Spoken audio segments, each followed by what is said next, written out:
بسم الله والصلاة والسلام على رسول الله سيدنا محمد عليه الصلاة والسلام. ازيكم عاملين ايه؟ يا رب تكونوا دايما بخير.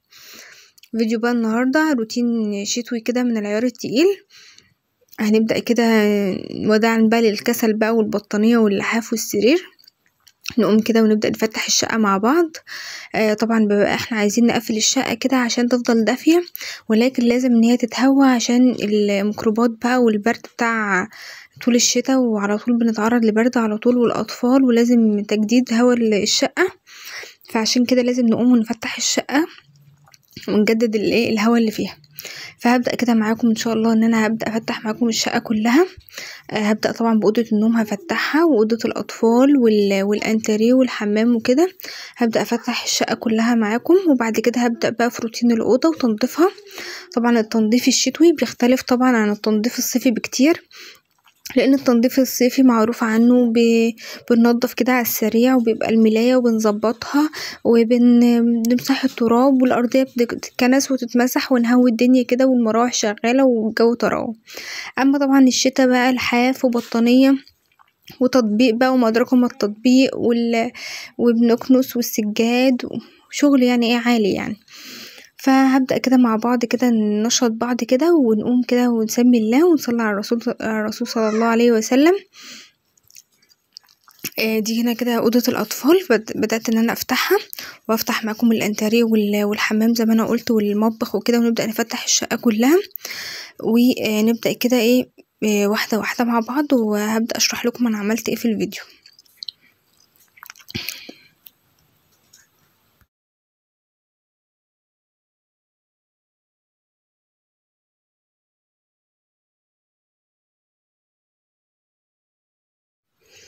هنا كده الانتريه، اوضه الانتريه هبدأ نفتح الشباك بتاعها. طبعا ما تنسوناش اولا من الدعاء كده والصلاة على النبي عليه الصلاة والسلام. ده الحمام. ولو وصلت لغايه هنا متنسيش بقى اللايك بتاعك والاشتراك، وتفعلوا زر الجرس عشان يوصلكم كل جديد. ولما ننزل بس كده محتاجش ان انا افضل اقعد اقول على الواتس وعلى الفيس والحاجات دي، عشان تعرفوا تدخلوا معايا البث، ونبدأ ان احنا نشارك بعض ونتكلم وندردش كده مع بعض. هنا هبدأ معاكم اهو ترويق الأوضة بقى بتاعة النوم. هبدأ طبعا بالزرع، هسقي الزرع بقى، وهبدأ ان انا ارش الورق بتاعه كده عشان التراب اللي عليه. وهجيب المقشة الصغيرة دي، واقوم رايحة بقى منضفة اللي هو الترابزين واللي هو سور البلكونة، امسكهم وانفضهم تنفيضة حلوة من التراب.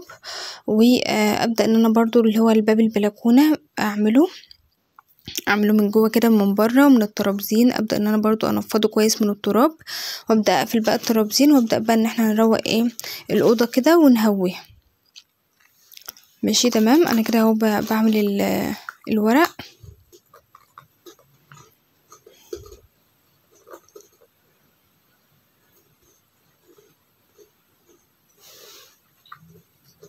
تمام كده.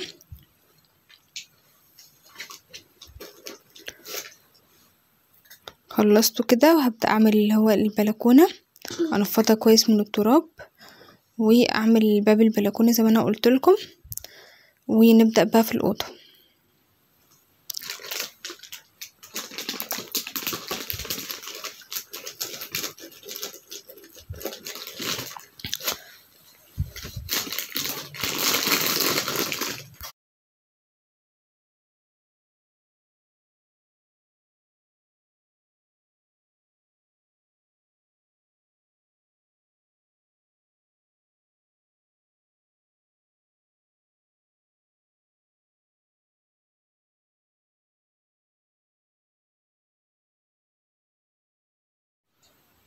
نبدأ بقى كده نخش على الأوضة، ندخل بقى على الأوضة كده طبعا مكركبة بقى وعايزة تتنضف بقى، ونبدأ بقى ان هو البطاطين بقى واللحافة وشغل الشتا بقى ده. هبدأ طبعا زي ما احنا متفقين كده، ببدأ كده من على اليمين. على اليمين هنا في المروحة. طبعا خلاص الصيف دخل فما عادش الشتا قصدي دخل، فما عادش ان هي تشتغل. فهبدأ طبعا ان انا امسكها انضفها وامسحها كويس. طبعا بحطها قدام باب الشقة كده، عشان طبعا بتبقى مليانة تراب، فمينفعش انضفها جوه فالدنيا تتملى تراب عندي.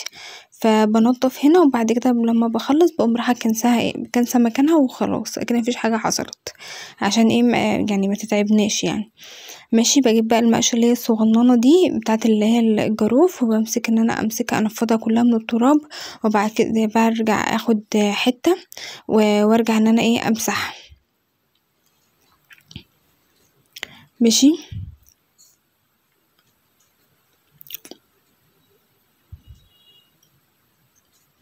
هرجع ان انا امسح المروحه مسحه كويسه.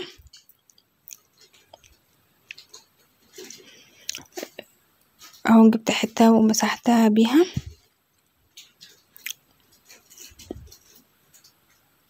كده بقت تمام اهو. برجع ان انا اركبها تاني، وبرجع عامله لها هنا كسوه اهي. طبعا الكسوه دي بتتباع عادي، بشتريها للمراوح. كل ما تمسحي مروحه بتبداي ان انتي تحطي عليها الكسوه، خلاص ما عادش بتتطرب تاني، عشان ما ترجعيش اما تيجي في الصيف ترجعي ان انتي تشغليها او عايزه تشغليها تلاقيها مطربه تاني وترجعي تمسحي تاني. فتعملي الحركه دي مرتين، فان انتي هنا تنضفيها وترجعي تحطي الكسوه. خلاص بقى ما تيجي بقى ان شاء الله على الصيف تفتحيها كده ماشي تمام. طبعا حافظه لازم تطلع في كل فيديو. المهم نبدأ بقى نمسك بقى التسريحة، هبدأ ان انا امسكها امسحها. همسح التسريحة كويس، وامسح الازاز اللي فيها وارجع ان انا اشيل كل اللي عليها وامسح الازاز زي ما انا قلت كده. وبعد كده ارجع بقى في الحته الكومودينو اللي جنبها اشيل برضو اللي عليها. هنا حاطه الرز بعيد عن حفصه، والبخاخه اللي انا بعمل بيها الزرع على طول جنب البلكونه بمسحها برضو ونفضها. الكرسي بتاع التسريحه بشيل الهدوم اللي عليه وامسكه وامسحه ونفضه. طبعا هنا السرير برجع ان انا اشيل اللحاف او الحاجات اللي احنا حاطينها عليها بنضغط عليها. بمسكها اطبقها، وبعدين قلت بقى لا طب ما اطلعها بقى ايه في البلكونه تتهوى كده عقبال ما انا اخلص. طلعتها في البلكونه تتهوى كده عقبال ما انا ايه اخلص ترويق الاوضه. وامسك بقى امسح السرير كويس، الخشب بتاعه والمفرش لميته، الفرشه اللي عليها لميتها ودخلتها على طول في الغساله تتغسل عشان ما تكركبش الدنيا كده. واقوم رايحه جايبه مفرش جديد من اللي احنا مطبقينه. طبعا اللي ما شافش ترتيب الدولاب يشوفه عندي في القناه. وبعد كده ارجع ان انا افرش بقى المفرش الجديد، وارجع احط الدفايه طبعا لان الشتا بقى ما عادش ينفع الملايه لوحدها. ارجع احط بقى الدفايه، وغيرت طبعا الخداديات والمخدات غيرتها، وقمت رايحه ايه مطلعاها في البلكونه تتهوى كده عقبال ما اخلص باقي الاوضه. طبعا الكومودينو ده برضو فضيته مسكته مسحته ونفضته، والدولاب برضو اتمسح واتنفض كويس من يعني ما اسيبش اي بقى تراب بقى في الاوضه، الباب وهكذا. وامسك بقى الاوضه اكنسها واكنس البلكونه، امسكهم بقى اكنسهم كنسه حلوه، وارجع بقى ان انا امسحهم برضو. وطبعا كانت حافظة نزلت في الفيديو كده، نزلت اللي هي الباسكت يعني ووسخت الدنيا. مسكته بقى نفضته وشلت اللي فيه ومسكتها كنستها ومسحتها كويس. وهرجع طبعا ان انا افرشها بقى عشان الشتا. هرجع بقى اطلع الكرسي كده على السرير عشان اعرف افرش الفرشة كويس تتعدل يعني. وحطيت هنا الفرشة اهي ونزلت الكرسي، وكده بقى ايه كده خلصت يعتبر الأوضة. ادخل بس الفرشة مكانها اللي هي الخداديات والمخدة واللحاف. ساعات بقى بحطه اطبقه، وساعات افرشه على السرير، ساعات افرشه نص نص، كل مرة حاجة كده. فعلى حسب المزاج يعني. حافظة قاعدة تلعب في الدولاب، وساعات بتخش تنام فيه، يعني هصورلكوا وهي داخلة تنام فيه. وطبعا زي ما انتوا عارفين اليوم ده طبعا ببقى بغسل فيه اللي هو الطقم الخروج بتاعي، او اللي هو مثلا طول الاسبوع مثلا خرجت ببقى مرة او مرتين بس، فبقوم رايحة ماسكاه نقعاه وغسلاه. هتشوفوا برضو هنا هعمله معاكم المرة دي. وبس كده. دي طبعا حافظة قاعدة تلعب في الدولاب كده. دي منظر الأوضة بعد ما فرشت طبعا الأرضية ساقعة، واحد معادش بقى مستحمل ان البلاط خالص، فلازم ان الدنيا ايه تتفرش.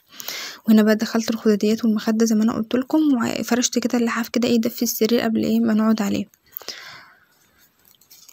وكانت الأوضة طبعا اتهوت. لو انت عندك الدولاب يعني بيكمكم كده او كده، ممكن تفتح الدولاب شوية وانت فاتحة البلكونة يتهوى برضو، الهدوم تتهوى برضو ايه مع الجو. ماشي. بعد كده ايه بس كده خلصتها بقى وقفلت بقى ايه الدنيا كده تاني. طبعا كده اتهوت وخدت تهوية كويسة وخلصت الأوضة. خلصت طبعا الأوضة اهي وقفلتها وتمام بقى. هبدأ بس ان انا ايه اغسل بس الطقم بتاعي، اشطفه كده وانقعه شويه وارجع ان انا اغسله واقوم راح نشراه. وطبعا اما ينشف طبعا اقوم راح حاطاه في الشماعه على الشماعه مكانه واقوم راح ايه حاطاه، تبقى الحاجه كده على طول منظمه. معلش بقى صوت حفصه اللي بالفيديو على طول ده، عاده والله اقفل كتير بسببها وبسبب عيطها وكده، فربنا يهديهم يا رب. ده الطقم اهو مسكته طبعا حطيته في الطبق اللي عندي بتاع الغسيل، وقمت حاطه حبه مسحوق عليه وحبه ميه بس بيتنقع شويه عقبال ما اخلص اللي ورايا، برجع اشطفه وانشره زي ما انا قلت لكم كده، وارجع ان انا المه وارجع بقى طبعا احطه على الشماعه زي ما انا قلت لكم. بس كده لو وصلت لغايه هنا ما تنسوش اللايك والاشتراك في القناه وتفعلوا زر الجرس عشان يوصلكم كل جديد، وما تستنوش ان انا انزل ما تستنوش ان انا انزل اللينك في الواتس او الفيس او كده توصلوا على طول للفيديو. والسلام عليكم ورحمه الله وبركاته.